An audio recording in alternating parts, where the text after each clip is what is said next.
is at an all-time high. The real risk is affordability and recession.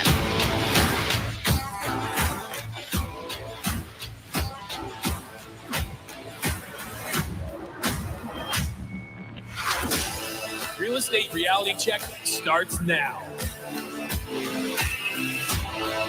Hey guys, welcome to our Real Estate Reality Check, brought to you by our team here at Ramsey Solutions.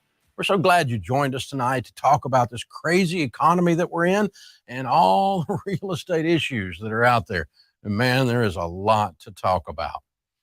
You know, a couple of weeks ago, I had a retreat with our Ramsey personalities. For those of you who don't know what that is, that we've got about 8 people on our team that write best-selling books and speak for a living and are thought leaders in different spaces. So we're on a retreat, and I decided we were going to go skydiving, at least those of us that wanted to. Now, skydiving, jumping out of a perfectly good airplane, that's just what's known as scary. The first time I did it, I really thought I was going to be very afraid. Like I was going to be shaking, like scared, and they were going to be the guy that had to push out of the plane or something. But I'm going to get up there and I'm going to try it. And the weirdest thing happened. All of the preparation, all of the knowledge, the quality of the people we were diving with, and they were showing us how all the equipment worked and how all the fail-safes were there. I just relaxed, and I ended up having fun. And the same thing happened when I dove the other day. You see, the statistics are this. 3.5 million people jump. There's about 3.5 million jumps a year for skydiving. Only about 10 people lose their life a year out of that. That's a 0.28 fatalities per 100,000. Now, George Camel and Rachel Cruz, Ramsey personalities, are joining us tonight to talk about this stuff. They, however, did not jump out of the plane. You didn't see any of their pictures up here, or you won't see any of their pictures up here jumping out of a plane. However, they both drive Teslas. And statistically, you're much more likely for your Tesla to catch on fire while driving to work than you are to die jumping out of an airplane. And yet they didn't want to jump out of an airplane. So this is me shaming them one more time for not jumping. We had a blast, and we have a lot of fun teasing about them driving Teslas and me driving a big gas-guzzling Raptor all the time. But the point is this: facts and information in a scary situation can help us to calm down. And tonight, we're going to set aside our feelings, and we're going to look at facts. We'll address the feelings, but we really need solid information, not some Twitter economist on Twitter telling us how our life is going to work. There's a lot of scary headlines out there, and there's a lot of feelings. There's anger and frustration and FOMO and worry and hopelessness and uncertainty. Will I ever be able to buy a house? If I buy a house now, is it a mistake because the housing market's getting ready to crash and I could have got a better deal later? Or if I don't buy now, is it going to continue to go up and I'm going to get completely priced out and I don't know what to do? And there's just all of this angst and worry and fear and anger. It's all over the place. We're hearing it on our radio show, The Ramsey Show. We're seeing it in our social media comments and the people coming at us. And some of them are angry at us just because we dare to say it's going to be okay, because it is going to be okay. And people are making decisions right now. It's pretty scary. Real estate market's a lot of rumor, a lot of speculation out there. And there's a lot of stuff flying around the internet. Abraham Lincoln once tweeted, "You can't believe everything you see on the internet." So if there's an economist that's not an economist on Twitter, just calm down. Let's look at actual data. See, you hear things in the real estate market. Real estate has always had this emotion around it, this drama around it, this rumor mill, this gossip around it. So did you hear the house down the street? He sold it for $100,000 under asking price. If that was actually the truth, which it might not even be the truth, the gossip mill is not reliable data. But if it was actually true, did they know about the mold problem in the house, or the septic tank didn't work? Or did they know that there was a divorce situation, so there were motivated sellers? Or did they know they were almost in foreclosure and they had to get rid of the house, so they took a beating on the price? And so it has nothing to do with an indicator that the real estate market is crashing. Or did you hear about that house? The guy sold his house, $200,000, over asking, over appraisal, with no appraisal and no inspection. Did you hear about that?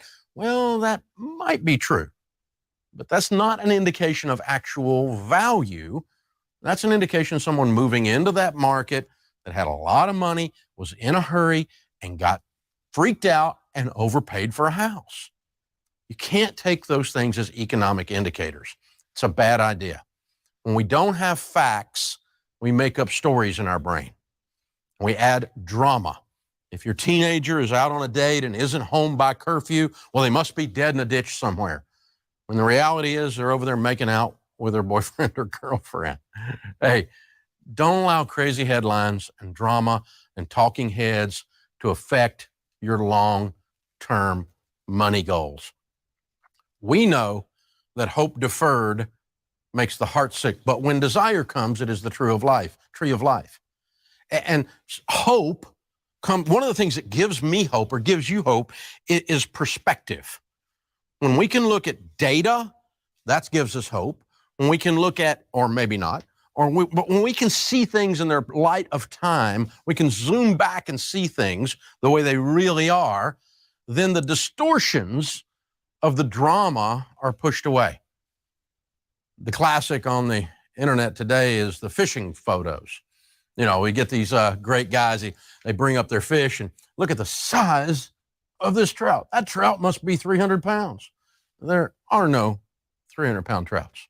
Let me tell you how you do this, by the way. There's a little trick to it, okay? You hide your hands because your hands will show the actual scale of the fish.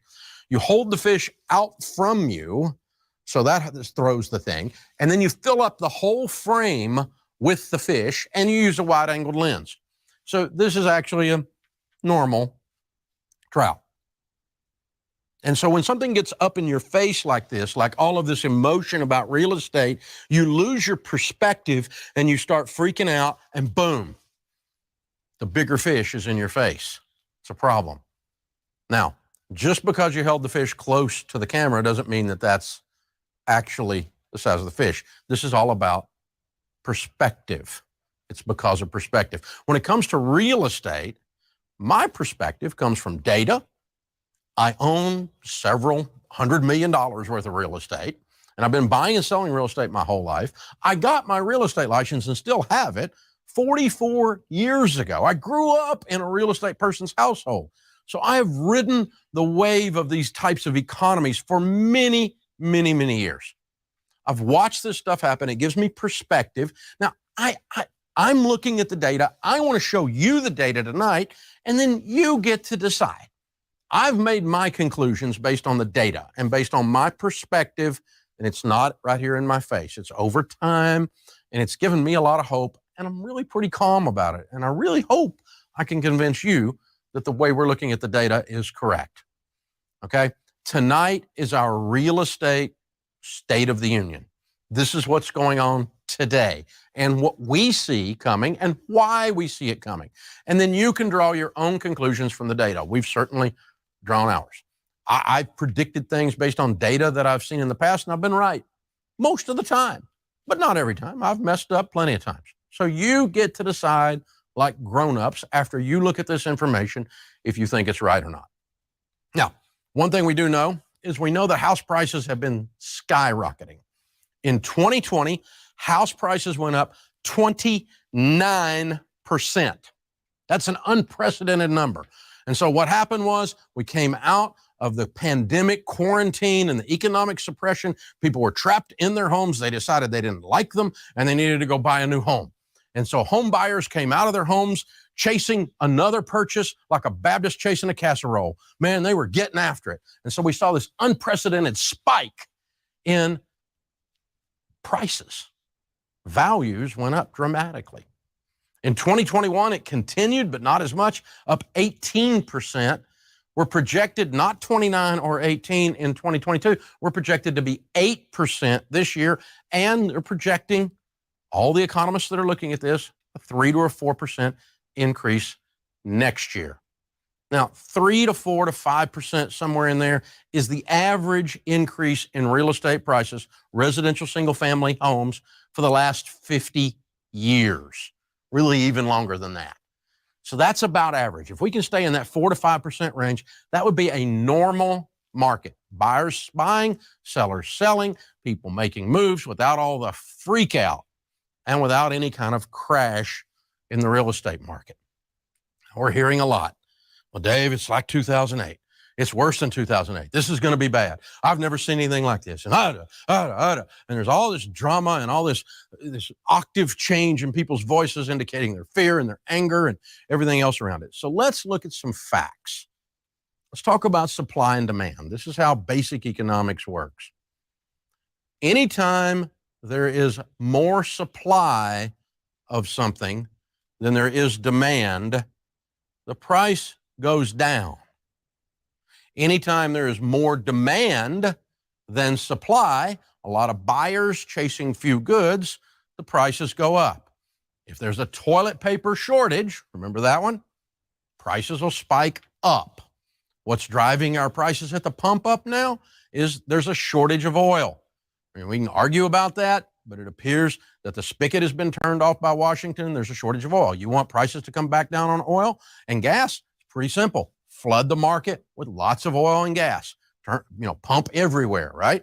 And you get lots of gas out there, prices will come back down at the pump.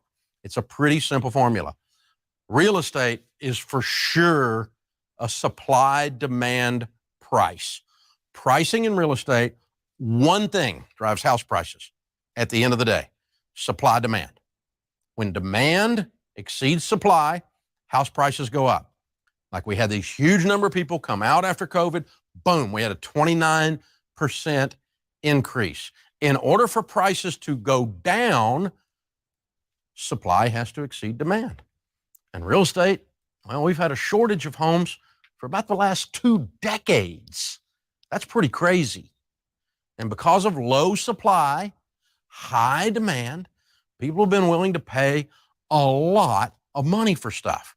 And so it was like a guy sitting there with a house and he's going, I don't really care if I sell it or not, but word is there's people running around here paying $200,000 more, $300,000 more than appraisal. So I don't really want to sell my house, but if you're going to pay me that much, I'll sell it. I've got a Shih Tzu named Rufus, and I don't really want to sell him, but for $10 million, you can have Rufus. Rufus is a goner. We're going to give him to you for $10 million. I'm telling you. Sorry, Rufus, we love you, buddy. But guess what? Nobody's going to be offering me that.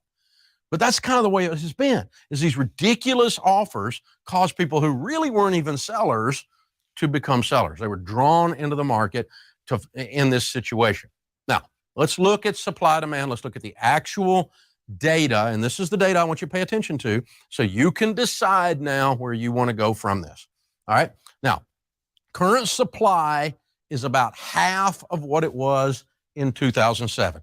Dave, it's just like 2007. It's just like 2008. The market's going to crash. It's too high. It's too high. It's going to go down. Well, there's 3 million houses, almost 4 million houses for sale in 2007. And there's about 800,000 for sale right now. So our current supply is approximately 1/4 of what it was in 2007. Building starts also in 2006 were about 2.1 million. And this year, they're going to be about 1.38 million, about 1.4 million. So about half, a little more than half on that. So used housing, guess what? New housing. And new housing got totally disrupted, right, with all the supply chain stuff. The factory shut down with the COVID suppression, the economic suppression associated with quarantine, and we didn't have lumber. And so lumber prices went crazy. Now, lumber prices on new housing have averaged in about the mid-600s for a long time, for decades, right? So it's 600 per board foot, right? And guess what? Because we didn't have any lumber, because the lumber factories weren't making lumber, there was a shortage, no supply, lots of demand. Price goes up threefold, 1,700 per board foot, comes down, comes back up to 1,500, and now it has leveled off and appears to be that production has caught up coming out of the factories, and the lumber crisis, the inflation caused by lumber prices, the messed up supply chain caused by lumber shortages seems to be rolling out, smoothing out, and be over. But this has affected the building starts as well. Can't get labor, can't get materials, can't get houses out of the ground. So we've got a shortage of new houses. We've got a shortage of used houses. And guess what? There's been no foreclosures. Yeah, look at the foreclosures. They shot way up in 2007, 2008. But go over here to COVID. Look what happened. Zoop, no foreclosures. There was a moratorium on foreclosures. None. The government stopped it. And then the banks extended, by their own decision, another year. We have about 2 years that major banks have taken almost no houses, and those people are sitting there paying no payments. They're living there for free right now, and we got about 2 years backlog of foreclosures. It's going crazy out there. Okay, so we're going to see all of those foreclosures come back into the market, but it's still not going to provide enough inventory to where we don't have this dramatic shortage. Now, we've got a dramatic shortage, not enough supply. And remember, supply has to exceed demand for prices to go down. Now, let's look at demand. Is demand going down? Well, one of the things we know is that the millennials have come of age. In 2007, 2008, the people in their mid-30s were Gen Xers. Today, the people in their mid-30s, prime home buying age, mid-30s, are millennials. And there's 5 million more of them than there were higher demand than there was during 2007, 2008. Higher demand, lower supply, higher demand. You see what's happening here? And then guess what? In addition to that, we've got 12 million more households in the United States in 2022 than we did in 2007. Today, we're looking at 128 million households. Back then, we had 116 million, difference 12 million. So we've got that many more people that have set up house that need a house. 5 million of them are millennials. And so this is what's going on. We're seeing this pressure on demand. Add to that in 2007, 2008, we almost had zero institutional investors in the market buying up houses. Today, we've got these big conglomerates buying single-family homes like crazy. Last year, according to Forbes, they bought 28% of the houses that were for sale in America. And these are institutional investors taking these houses off the market. These are the top 10 cities where they were doing this stuff, where the investors are going in and buying. And this is Q1 of 2021 to Q1 now. All right, so Atlanta, Jacksonville, Vegas, Orlando, Nashville, Columbus, Ohio, big time. That's the percentage of homes selling just to investors, meaning what's left over is for everybody else, and we already had a shortage. So this is driving demand as well. Now, we've got some cities that the investors are not interested in. These are the worst cities in America as far as the investors are concerned because they're the lowest investor rate. And so if you look down here, Chicago, Minneapolis, Portland, Seattle, you're starting to see cities that have high taxes, cities that had archaic, crazy COVID freedoms taken away, and you're seeing cities that have a lot of violence in them and a lot of out of control law and order issues. And so the investors are shying away from those cities because of the environment in those cities politically. And they're going crazy over here in these Sunbelt cities where those things are not happening. So we've got higher interest rates. We got high prices at the pump, high prices in the grocery store. And those things are all pinching most people's budgets. And most people already just barely had enough room in their budget to go buy that house that they wanted to do. And so they're feeling this, and that's where all this fear is coming from. I feel like I can't get that house. And I'm making a little more money, and I've got some things going, but not enough to offset everything. And it just feels tight. It feels kind of scary. Like, I don't know if I've been boxed out of the market or not. And it gets all this emotion going. So here's the thing. Some of those people are not going to be buying houses right now. They're not going to be part of that demand. But those numbers that I just showed you represent a ton more demand than we have supply. That's why I am saying, it's a conclusion I came to, that we're not going to see crash of housing prices. We're not going to see house prices crash because the supply demand just won't allow it. There's too many buyers chasing too few houses, and that's going to hold the market. Now, we have seen the economy slow down. And I do think it's going to slow down. I don't think it's going to be as crazy white hot as it has been. I don't think we're going to continue to see these price jumps in real estate. But that's a far cry from 2008, and we're going to see this huge drop that was unprecedented. The only time in the last 100 years or so, close to 100 years, that we've seen house prices go down across the board in the United States was during 2008. And it was a different set of economic circumstances during that time. So, in summary, let's look at this. All right. Supply, there's a shortage of used inventory. Remember, 3.8 versus 3.6 versus 800,000 for sale. Home starts are down. Remember, 2.1 million down to 1.38. Remember that? And foreclosures have been non-existent down. They're barely starting to come back. And then let's look at the demand against that supply. There's 5 million more millennial buyers in their mid-30s. There's 12 million more overall householders, and investors are buying 1 out of every 4 houses that are sold. All of that is a pressure against this shortage that's going to tell you that we're not going to see a crash in housing prices. This looks nothing like 2008. This looks more like all the other times in history we've seen houses go along and what's happening. The biggest problem we've got is we're going to have a housing shortage that's going to be prolonged over a long period of time.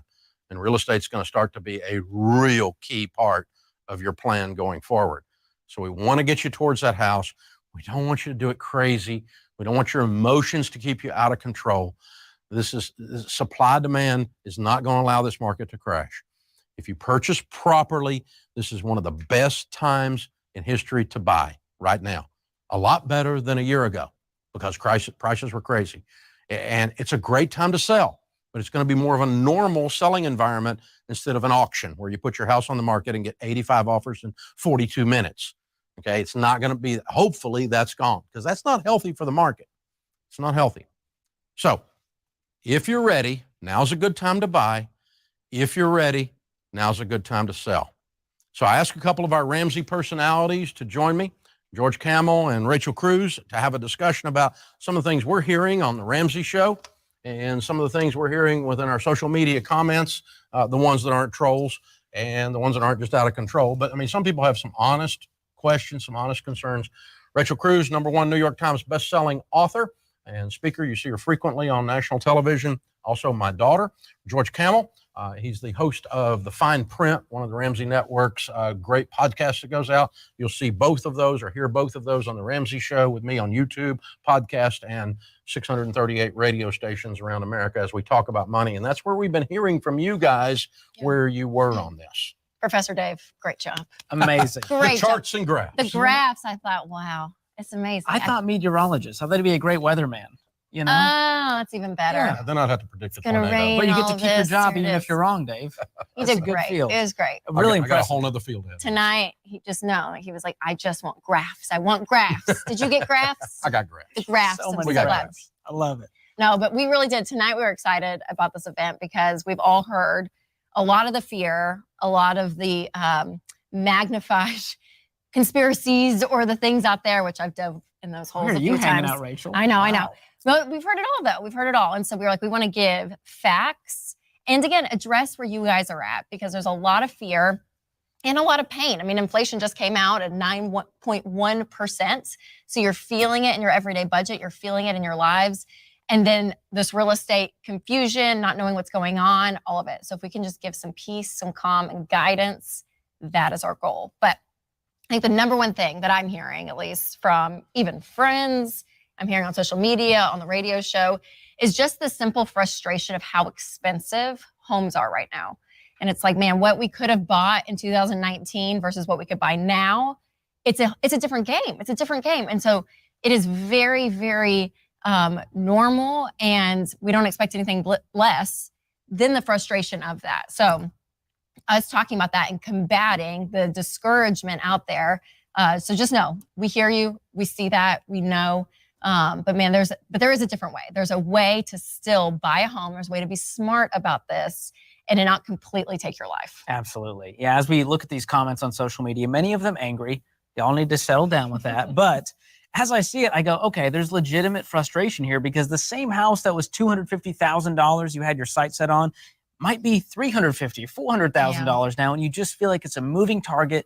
You'll never be a homeowner, and I get it. It's discouraging. You feel like you're going to need to delay your dreams. You might have to work with what we call gazelle intensity for longer than you planned. You're competing with some crazy cash offers with these California suckerfish. Well, I want to encourage you guys, with the market cooling down, it's actually a better time to buy because you're not having to compete. Appraisals and inspections are back. So I want to give you some encouragement that it's been better than it was the last few years for buyers out there. Well, we are seeing the market soften because of mortgage rates going up. And again, it's that some prices have gone down, but the value of the homes are staying.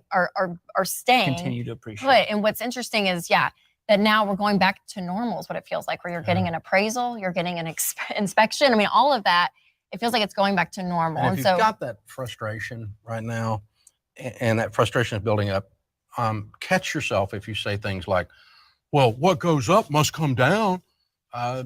That's actually not an economic principle, okay? As a matter of fact, if you look at the charts and graphs that we'll show you even a little bit later on the house prices, what goes up has never come back down. Yeah. And the other thing you got to remember is this. The thing, like I was talking to a guy, you and I were talking to a guy on our show earlier in the week, and he said, well, I mean, I bought this house for $200, just it seems like 20 minutes ago, now it's worth $500, and I just don't think it can continue to do that. Well, I mean, guys, I started selling real estate in 1978. First house I sold was on East Ridge Drive in Antioch, Tennessee for $38,700.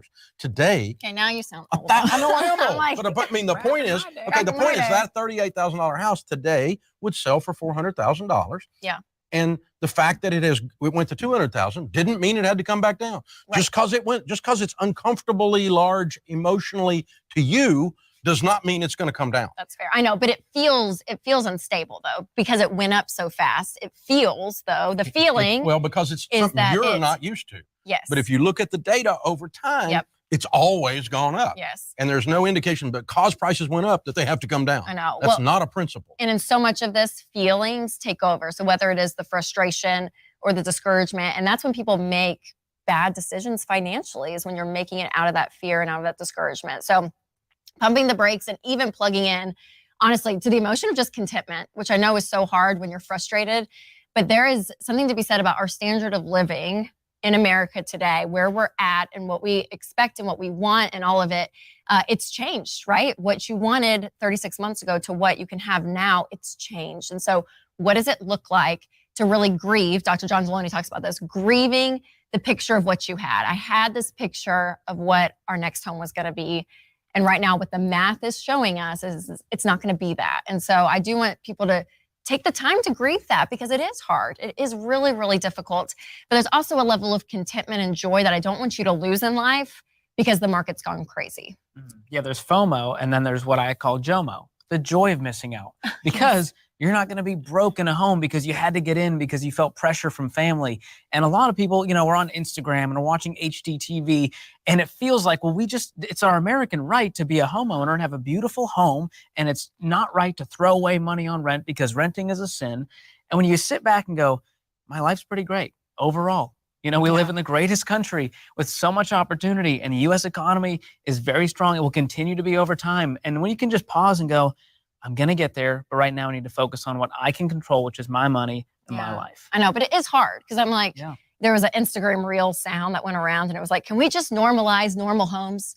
Like there are normal homes out there that are not this like perfect black and white, everything matches all the time, So there is something to be said of like, okay, well, what is our expectation of what things have been sold to us though? But seriously, I'm like, we grew up in a generation it's though. Okay to say, I can't afford it. I mean, I grew up over there. But what's hard is when you could have on the other side afforded of the tracks, and the people in this neighborhood were rich people where we're standing right now. And we used to say, we can't afford to live over there because mathematically we couldn't afford to live over there. And so we had to do something different from our life our life if we wanted to live over there. It wasn't going because we couldn't move over there. They didn't get to pick those houses up and move them over to us. It didn't work that way. Right. And so there's a reality to, I can't afford it. But the problem is, once you test drove a Bentley, a Chevy's hard to buy.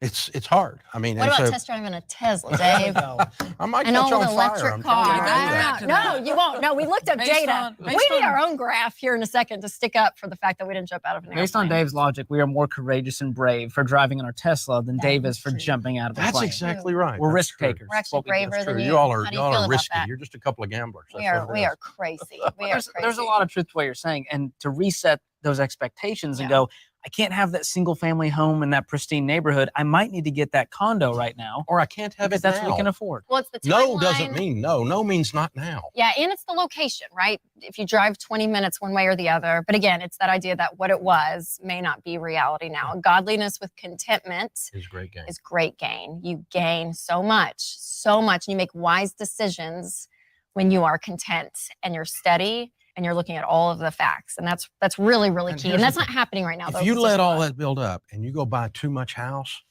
you're going to set yourself back a decade. Yeah. Because people that are house poor, meaning their house payment takes up a large percentage of the budget, because all of this emotion drove that decision, you're trapping yourself and you're going to set yourself back. Mhm. See, if you're 35 years old or 34 years old, this is your first rough economy. I mean, not counting the COVID shutdown, which was kind of this quarantine thing, but I'm talking about where there's inflation, recession, high interest rates, real estate prices, all these negative things that are in the news right now. If you're 34 years old, this is your first grown-up bad economy. And it's not to put you down for being young, but if that's you and you're watching this, or it's your kids and you're watching this, your grown kids, this is the first time they've experienced those emotions. Yeah. For the millennials, it's the first time some of them have experienced these emotions. They've never really faced this before. Yeah. And so you don't know what we know that have been through about 3 or 4 of these, that it's going to be okay. Mhm. This too shall pass. But right now, you just look at it with the fish up here, Yeah. it sucks pretty bad. Yeah, because it's like this price of the home is Yeah. so much Well, more. do than what I what wanna do, right? Part of this is rent has gone crazy high too, and so everyone's going, well, why should I rent when I can just put that Same money old argument. towards a Yes. mortgage? Yes. That's the same And argument so- for 30 years. But they're not equivalent. No, To they're say not. that renting and home ownership, it's the same number, I should just jump into a home. Right. It's very expensive to own a home. There's so much that goes in with it. Yeah, absolutely. So Okay. it's okay to rent, not a sin. Just want to put that out there. Yes. To that's a be great content point. if you're renting. I know it's not fun. For a period of time, Right. not for a lifetime. But No, until you or can for- get squared around.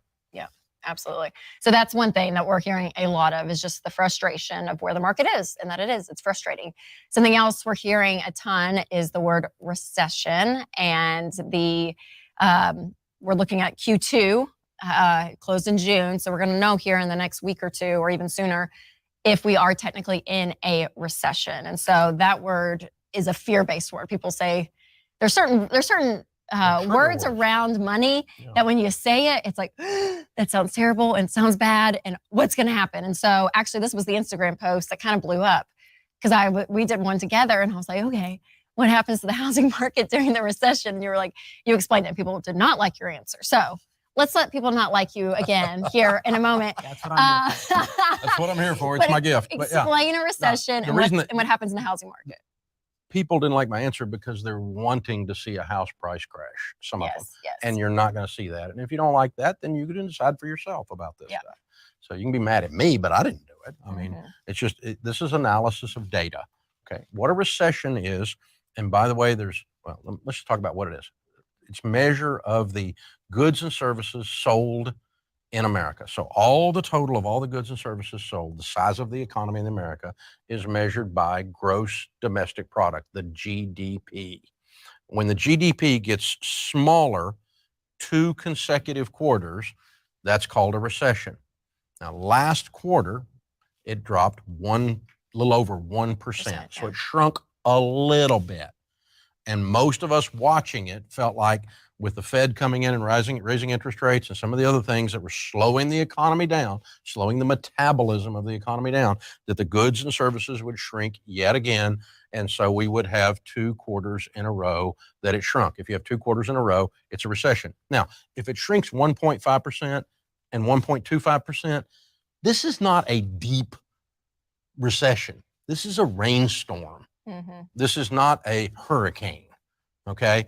And so it appears right now, actually we're through with the quarter, so Right. we just don't have the data to tell you what happened in that quarter. So today we're in the third quarter. Mm-hmm. So we're probably not in a recession today, but I actually thought this two quarters in a row were going to shrink, and I said that on the air, and I think I may have been wrong. I think that's a Wait. possibility. I think it's a possibility. How Mark say this again? down. Say it again. For No. America to hear.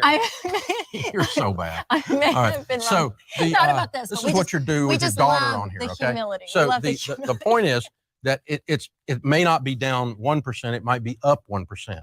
The bottom line is we have a weak economy. Yes. Whether yes. it's receding slightly or expanding slightly, it's weak.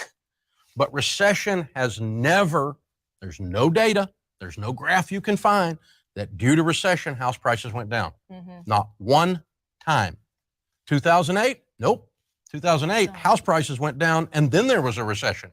That's what causes part of it, right? It caused a recession, Yeah. but the recession didn't cause the house prices to go down. Yes. What we had was a whole bunch of broke people bought houses, and they sold those mortgages with hedge funds and in securitized in mortgage-backed securities, MBSs, and boom, they crashed the economy because Mhm. broke people quit paying their bills because they were making bad loans out there, and that was the cause of 2008, and then that caused a recession. Right. Recession didn't cause it. So no other time can you find recession and then house prices go down, because you can't find another time when house prices went down. Except during this time. Which is just fascinating though, because I think people think all of this is so correlated, right? That it all because Well, it is and it isn't. because a recession, one of the biggest factors that usually it causes, right, is the job market. And Right. then what's weird about this is that the job reports just came out and it's looking good. Like you're like, oh my gosh. So it's just a very interesting bowl that we're dealing with economically, is what There's it feels a like. lot of negative news, and some of it is kind of propping each other up. Yeah. Yeah. And so like the job thing is crazy because the labor market has been disrupted, and now that's pushing back and holding the recession back. Yes. You know, and so, but it's about, if you had enough people get laid off, if you had a deep hurricane recession and enough people lost their jobs, then you could see demand for housing go down Right. over a because they long, can't- long period of time. And if it actually fell below supply long enough, you would see house prices or Mhm. values come down. Yeah. But we've never actually seen that happen. Yeah. Ever. Which is wild. It's never happened once. So the recession obviously is a big topic. And then we also hear about mortgage rates Oh yeah. because they've risen. About doubled. Yes. And so I just checked the rates right before we went live. Freddie Mac, 30-year fixed rate mortgages right now about 5.5%. 15-year fixed rate are about 4.75%. And so that feels high to folks who have only been home shopping when rates were 2% and 3%. But Mhm. historically, that's rates that were about around the 2000s. And interest rates do not cause home prices to go up or down. There's just not a direct relationship there. Okay. As a matter of fact, we go back to the dinosaur ages when you want to pick on me Oh, again, but we'll go back there when the dinosaurs roamed the earth. But I got my real estate license, as I said, in 1978. So I was selling real estate in 1978. The rates went from 9.75% to 10%. It was the first time we saw interest rates go above 10% was in 1978 in modern history anyway, for homes. And they, under the Carter administration, they went on all the way up to 18% in 1981. And so I was selling houses as a young guy at 18% interest rate. The interesting thing was we were selling houses, not many of them. The demand was really, really low. The market just slowed way down. A lot of the sellers stepped back and sat on the sidelines and just were going to wait the storm out because they weren't going to try to sell a house to somebody when they're 18% interest rate, and they were going to try to get some kind of low ball offer. A few sellers here or there in those days were giving houses away because it's the only way they could get them to move. But overall, we had these high interest rates, and here is house prices, the orange one. House prices did not go down during the most extreme, crazy interest rate increase in history. They didn't go down at all. They steadily have increased all the way up into the 90s, regardless of what the interest rates were. So, by the time, we came around to 1983, 84, interest rates came down to 14%. I sold 78 houses that year at 14% fixed rate. Now, that's just wild, y'all. That's crazy. But all that was the demand was sitting back there from those buyers that didn't buy at 18. And when it came down just a little bit, they immediately, like after COVID, came back into the market and kept going. Bottom line is, though, the supply-demand curves did not cross. And so you continue to see these house prices increase regardless of interest rates, Yeah. regardless of interest rates. Interest rates will not cause home prices to go down. There's no time in history they have. Okay, and so what's interesting, George, I'm going to loop you into my age group. Thank 'cause you. I feel like we're together in this. Because our home buying, right, time was like here. So this is from a millennial generation. This is what we've known. And I think what you were talking about earlier, the perspective, Yeah. right, that like this is starting to feel high. And that's where we're seeing the market weaken Yep. and soften a little bit because people are like, oh my gosh, interest rates are going up. Oh my gosh, they're so high, they're so high. Because this is what we've known Yep. right through, right about there. And when you look there, See, they came below 10 the year I went on the radio yeah. in 1992. And they've been down below 10. And back there, we were saying we'll never see 6% again. And we were completely wrong. It stayed down below 6%. Right. Forever it's been down here. So, and they pushed it down to try to revive the economy, to cause people to come out and buy because super low rates Right. after 2008. And so that's where you see these lines cross right here. This is the 2008's right in there, right? Yep. And so, but you got this spike here, and that's what's causing all this emotion. Absolutely. Yeah. So Because my thing is, you don't have this perspective. That's Yes. a trout in your face. right, 100%. So seeing the home prices and that they're going to continue from what we're seeing from the data of supply and demand, continue to keep going up, not at this rate, not like that, but we'll continue to see it go up. So even if you bought a home, if you had the ability and you said, hey, all of our finances are in order, we're ready to buy a home and it's a wise move, then buying here is still okay, even with the high interest rate, because you can even refinance if it goes back down to like the crazy. Well, can you imagine Interest if you rates that bought we a were house at. at 10% today, what that house would be worth? Mm. And how many times you could have refinanced it over the years from down to 6, Right. and then down to 3, and then Right. down to 2. Yep. And Yep. so if you have, let's say you're buying it a high interest rate, well, just refinance later. Right. If it goes know, back down, yeah. Because the only reason you wouldn't buy now is you think there's going to be a price correction. And I'm giving you all this data and all these reasons to say, I don't think there's going to Well, be a price and I think it's correction. important to say too that prices could, because I mean, like if you go on like Zillow, Value correction. yes, because when you go on Zillow or something, you there are places that you're like, oh wow, it's gone down, the price has gone down, but the value of the home has The not, appraisals. These because are people appraisals. are still thinking, oh, I can And those are the- ask here when my house is appraised here. So this is what's correcting. Well, that's the auction. The auction element is gone. right. And so if you were asking 100,000 more than appraisal and you've adjusted your price down to appraisal and you call that prices are going down, well, that's not an indication values are not what But I we're think talking that's what about. people see though, because when you Yeah. go on these If you websites, see that it's and housing, you use that to say the economy's crashing or house prices prices are are crashing, going down. you're making a wrong assumption. Because technically, though, prices are going down because the original values price, haven't. yes, the Values original price was not even at the This value, is if that what makes it's like. sense. It's like when Beanie Babies were real hot. I could sell my Beanie Baby for $500. The craze is over, and now my Beanie Baby, though listed at $500, might go for $400. And people go, "Oh my gosh, there's a crash." It's not a crash. The Beanie Baby was never worth $500. Princess I'm Diana, sorry. Beanie Baby, remember that one? That one might be Rachel. The purple. If Rachel's in the market. I'm still holding out hope. But that's what's happening. I'm getting messages like that. Well, George, my One of her market in my conspiracy city's special because I'm seeing price cuts everywhere, Yes, I'm hearing which that means there's too. a crash in my city. I'm going, no, people just wanted to get in on the top of the market, and it's not the top anymore, and they're going to have to come down Well, to what reality. happened was I was Yeah. playing golf with some guys in my neighborhood the other day, and in Nashville, we've had a huge influx of Californians have come in here. And when you sell a house in California, it's a big price. And then you come into a city like Nashville or a city in, Jacksonville or something like that, you can buy twice as much house, 3 times as much house for what you sold your other house for in California. And so the Californians are just flush with cash. And then there's this bidding war. And so the house is actually appraised at $800,000 and they're paying $1 million. Yeah. Yeah. And these guys I was playing golf with he goes, yeah, I put my house on the market and I decided to take it off the market. I couldn't get that price for it. And I said, well, how much? He said, I had it priced like, 200,000 over market. I was looking for one of those California sucker fish. Oh my gosh, California, we love you.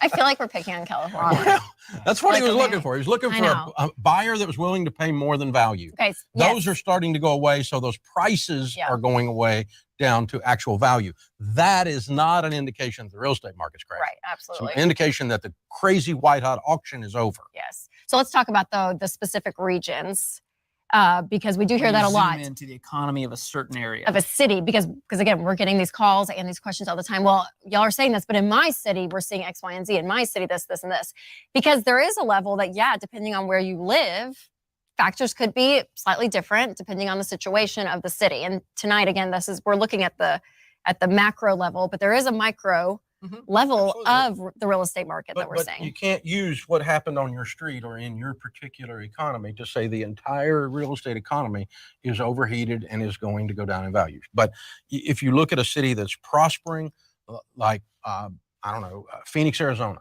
Okay, I was on a radio station in Phoenix earlier today doing an interview. It's white hot. It's a strong economy. It's been a strong economy. It's a very diverse economy. There's no macro or micro problems with that economy.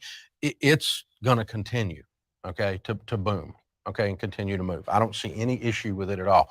But you've got other cities where there's things going on in that particular city that are political, they're about the crime, or they're about the economics in that city. And some of those things are going to drive prices in that individual city down. For instance, I don't see any softness big time yet, but I'm hearing some stories anecdotally. I don't have any research on this, but Houston, Texas is the economy is largely driven by energy.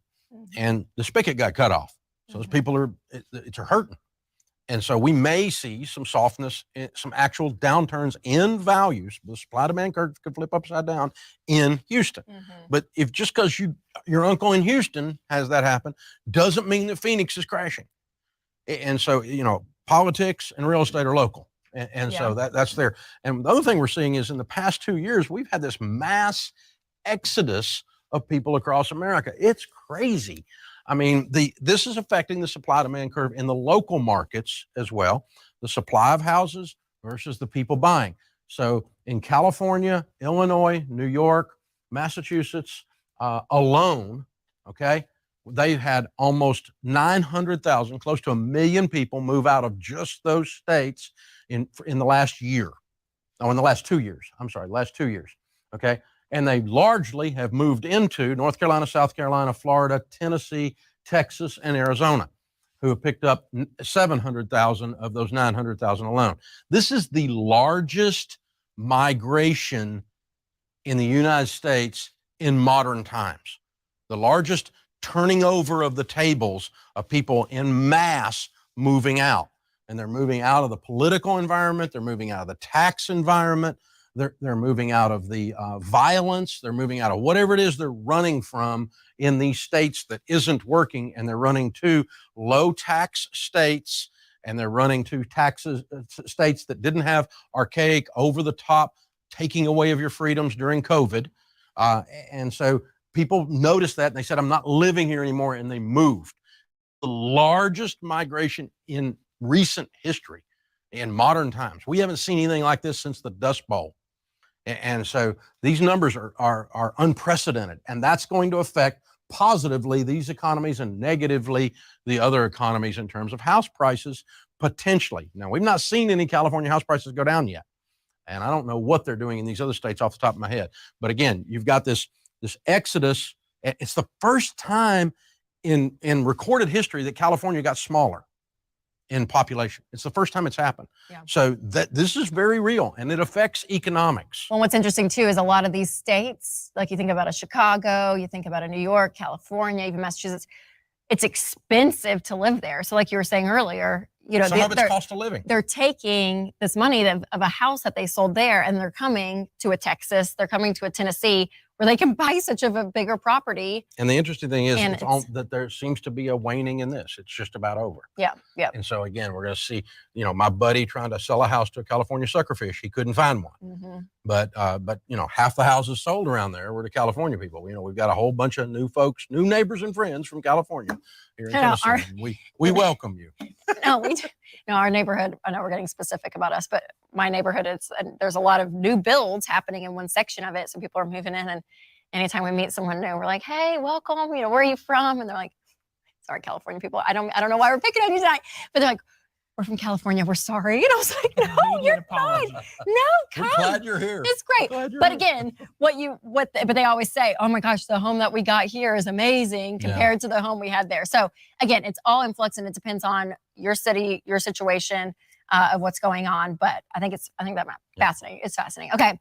Now you touched on this earlier, but it's important to talk about though, is foreclosures. There's another trigger word that you hear in the financial space, and that is a scary word, foreclosure.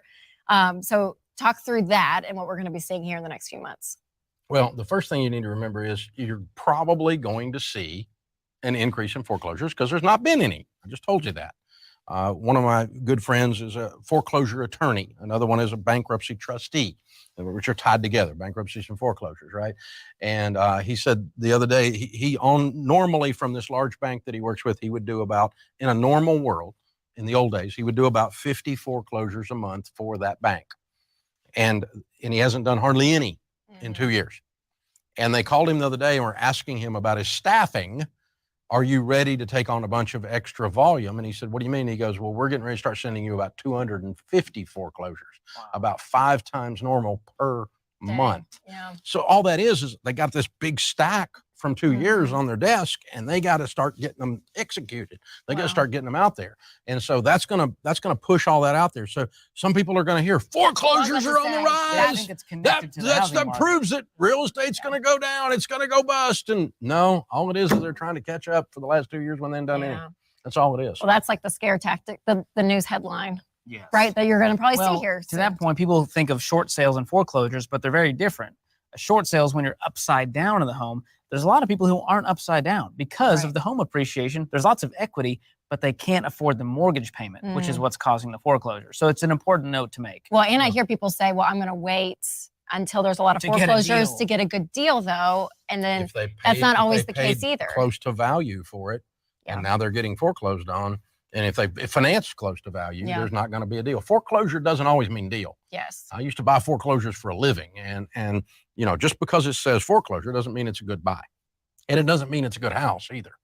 So you've got, it could be. It's okay to look at and to look for deals. I love a good deal too. I want everybody to get a good deal, but don't be fooled that the foreclosures coming into the market are an indicator of the market crashing. It's going to happen, and it's not going to crash, okay? Because it's just a backlog. It's the dam is breaking. They're going to come downstream, and we're going to see them start hitting the market. That's all that is. So if you're ready to buy a house, don't wait around for a foreclosure. Right. So we've talked a lot about graphs and charts, and I was kind of jealous because y'all are up there being the weatherman and weatherwoman. So I have my own, if it's okay with you. You made all. a chart? I made a chart. Got a chart. I didn't. The team made it for me. Has a chart. But here's what's interesting. We just talked about a lot of things that you can't control. Let's go down the list real quick here. We've got interest rates. We've got the economy.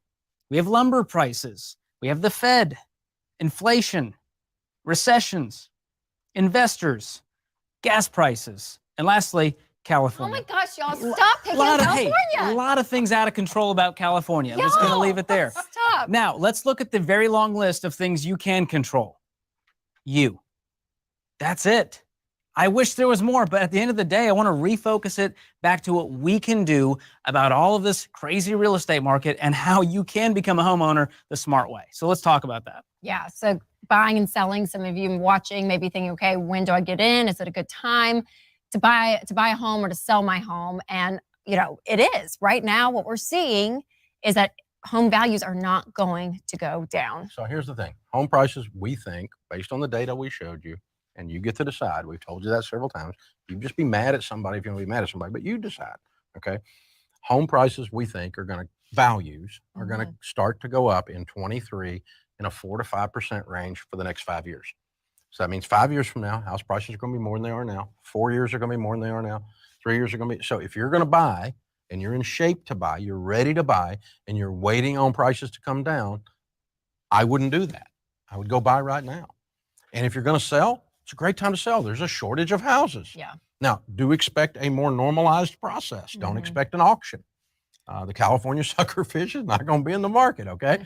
So I think you're going to have a normal process. You're going to put your house on the market for what it's worth, and you're going to negotiate some, and it's going to take a little time. If it stays on the market more than one weekend, don't be shocked. It's probably a 75 to 120 day period of time to sell a house in a lot of markets. There's still some white hot markets. You may have those auctions still happening. Yeah. You put the house on the market in multiple offers over the weekend, but we're probably about past that. I hope we are. So it is a great time to buy, oddly, and a great time to sell, oddly. Yeah. Assuming you're in a position to do either one. Right. So you know that you're in a good place to buy a home. We always teach once you're out of debt and you have a fully funded emergency fund. And that is because we want your home to be a blessing, not a curse. And so it's hard if you're living paycheck to paycheck, have tons of payments, a lot of debt, no savings, and you go and buy a home. that home costs a lot, even after you buy it. Everything, all the maintenance around it, all of it, home ownership is expensive. So we want you guys to be in a great place financially before you go and do that. And we would love for you to have a strong down payment, ideally 20%, which I know is a lot, but in that case, you can avoid PMI, private mortgage insurance, but it's okay if you're a first-time home buyer for 5-10%. And then we teach a 15-year fixed rate mortgage. That fixed rate is really, really important. And again, 15 years because we want you to pay off your mortgage as quickly as possible. And then making sure your payment is no more than 25% of your take-home pay, which again, I know is conservative, and that formula freaks everyone out and they get very angry with us because of this formula. And we do take the more conservative approach when it comes to home buying because again, we want your home not to completely own you. We want you to be able to buy a car and go on vacation. There's more to life of that. Yes. And when your mortgage payment has taken up so much of your budget, and if it's 50% of your budget, then you only have 15% left of your income to invest, to give, to spend, to save, all of that. And so again, not letting your house take over your financial plan completely because we want you to enjoy life too. Yes, absolutely. So. And we found in our millionaire study that the millionaires, we look back at the data and it goes, oh, they all paid off their homes early. Right. They didn't in the last sit few around minutes for 30 we've years. got, before we run out of time, we've got some don'ts. Yeah, so Rachel covered the do's when it comes to buying a house. Here's some don'ts. Don't buy too much house. Use wisdom and facts, not your feelings, to make this decision. It might mean scaling back on the house, going to a different area, doing a condo or townhome. I'm okay with that. Don't do a dumb mortgage type. Rachel talked about the 15-year fixed. That's the only one you should be doing. There's a lot of variable rate, ARMs, FHA, VA, tons of fees in there. Don't do these types of mortgages. Again, don't skip inspection and appraisals. Luckily, that's more normalized now to do those. Don't skip that because you've got a bad foundation or a bad roof. That's going to cost you big time. And lastly, don't sit on the sidelines if you are ready to buy financially. Now is the time.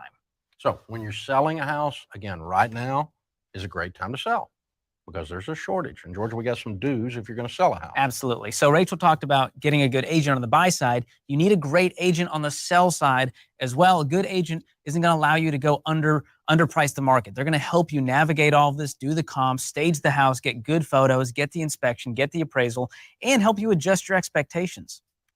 And don't have a relative sell your house, or your friend who just got his license, or your mother's friend on Facebook who just got her license. Oh my goodness gracious.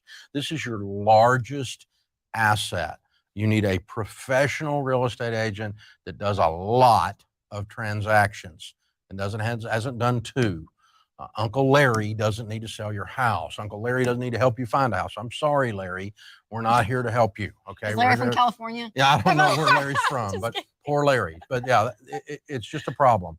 And so you really need a professional that has done a lot of transactions. The kind of economy we're in, it's not amateur hour. Yeah. And we've got a team of real estate pros that are in your area. Our team vets them here at Ramsey Solutions. They're Ramsey trusted, and you can find those on our website if you're looking for a good one. And George, you ran into this the other day with an agent. Oh my goodness. Yeah, this home got listed in our neighborhood, and I'm looking at it going, what are these janky photos? They're trying to sell for $800,000. Looks like it was taken on a Nikon Coolpix.